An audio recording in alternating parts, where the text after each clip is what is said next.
HyperLogLog is one of Redis's most surprising features. It lets you count millions of unique visitors, events, or IDs with almost no memory. Let's see how it works and how to use it safely. A HyperLogLog answers one question: how many unique things have I seen? It trades a tiny bit of accuracy for enormous memory savings, which makes it perfect for things like daily active users or unique search queries. When you add an element, Redis hashes it and uses the bit pattern to update a small internal register. The original value is never stored.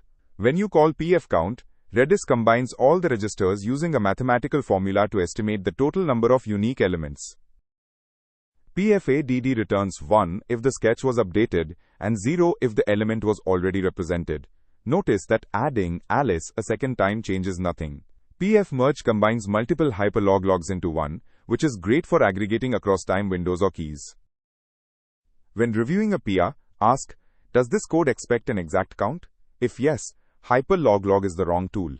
Also watch for attempts to retrieve the stored members, that is impossible, and for PFMERGE writing back into a source key, which inflates future counts. HyperLogLog is a powerful tool when you need to count unique things at scale without burning memory.